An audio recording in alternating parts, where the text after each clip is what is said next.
राजकीय घडामोडी, सामाजिक विश्लेषण, कृषी विभाग, कला व मनोरंजन विश्व आणि क्रीडा क्षेत्रातील बातम्यांचे ताजे व अचूक अपडेट्स। महाराष्ट्र शाही न्यूज मराठी, बातमी मागची बातमी, शोध सत्याचा।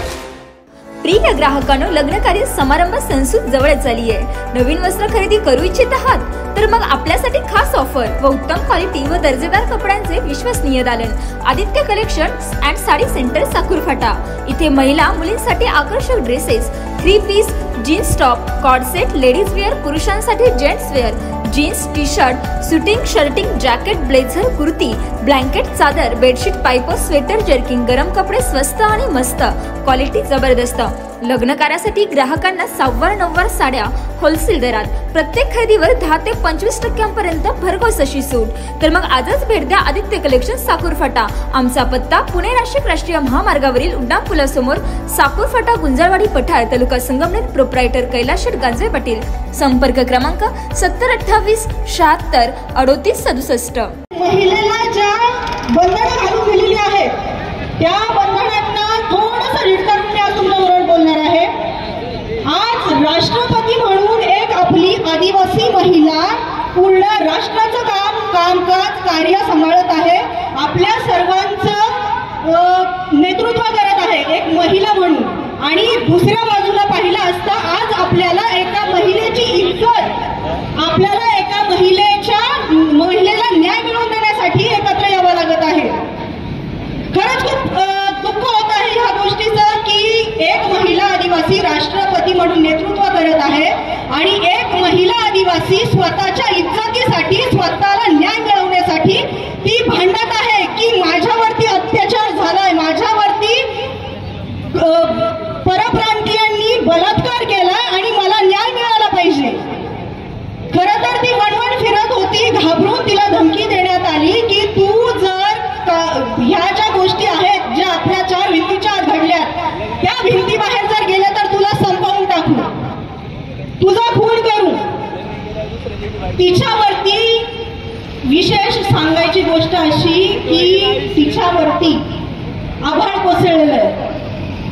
आभाळ असं कोसळलेलं आहे की 2 महिन्यांपूर्वी तिचे पती हे दगावलेले आहेत, त्यांचा मृत्यू पाण्यात बुडून झालेला आहे आणि तिचे मुलं आहेत ते तिच्या सासू सासऱ्यांकडे आहेत। तिला वडिलांचा आधार आहे, वडीलही त्यांचं काही 2024 मध्ये जळीत झालं होतं, त्याच्यामुळे तेही निराधार म्हणूनच जगत आहेत, रोजीरोटी कमवून फक्त त्यांचा उदरनिर्वाह करत आहेत। त्याच्यात माझ्या मुलीवरती एवढा अन्याय झालाय, याच्यासाठी मी दाद कुठे मागायला जायची? पोलीस स्टेशनला गेलं की मला धमक्या भेटतात आहेत। समाजातल्या ज्या प्रतिष्ठित स्वतःला म्हणून घेतात अशा लोकांकडून एखाद्या महिलेला इज्जतीसाठी भीक मागावी लागते आणि ते ज्यांनी गुन्हा केलाय त्यांना पाठीमागे घालतात। त्याच्यासाठी मला त्या लोकांची कीव येते की स्वतःला हिंदू म्हणून घेता तुम्हाला लाज वाटली पाहिजे या गोष्टीची की तुम्ही स्वतःला हिंदू म्हणून घेताय। खरं तर ज्या वेळेस तिच्यावर तो अत्याचार घडला, ज्या वेळेस तिच्यावर बलात्कार करण्यात आला, त्यावेळेस तिला म्हणण्यात आलं की जर तू सांगितलं तर तुला मारून टाकू। त्याच्याही वरची एक गोष्ट, तुझी लायकी एवढीच आहे, हे घे 500 रुपये। एखाद्या बहिणीची लायकी, एखाद्या बहिणीची किंमत ठरवणारे भडकाव तुम्ही कोण बांडगुळांनो? ज्या वेळेस तुम्ही एखाद्या महिलेची इज्जतीची किंमत लावता त्यावेळेस तुम्ही किती पाण्यात आहात हे लक्षात घ्या। एखादा परप्रांतीय येतो, एखादा लांडा जिहादी येतो आणि आपल्या बहिणींना फितवून, आपल्या बहिणींना फसवून तिच्यावर बलात्कार करून धर्मांतर करायला लावतो, त्यावेळेस आपला समाज झोपलेला असतो का? आजही अपेक्षित होतं की माझा सगळा पठार भागातील समाज एकवटेल, त्या बहिणीला इज्जत गेली आहे, तिला न्याय मिळवून देण्यासाठी। परंतु त्यानंतरही खूप प्रयत्न करून ती हरवली, तिला शोधून आणून तो गुन्हा दाखल करून तिला न्याय मिळवून देण्याचा आपण सगळे इथे जमलेलो आहोत, ते सगळेजण प्रयत्न करत आहोत। त्यानंतर तिला घेऊन आल्याच्या नंतर तिला परत ती जिथे काम करत होती, ती जिथे तुटपुंज पगारात जी पैशांसाठी काम करत होती, स्वतःच्या पोटाची खळगी भरवण्यासाठी, तिथेही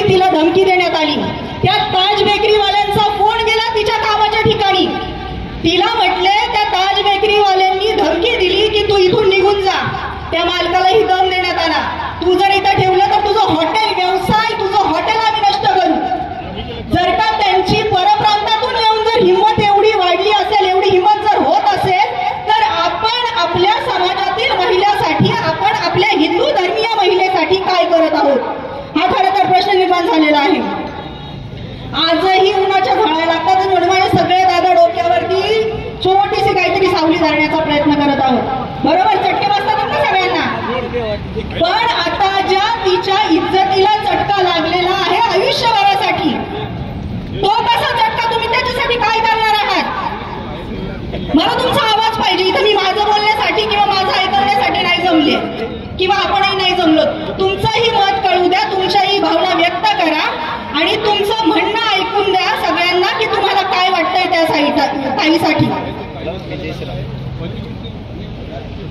मला त्यातल्या त्यात माझा भाऊ सागर डोके दादा, कुठे बसलाय दादा? कुठे? हा इकडे 2 मिनिटं.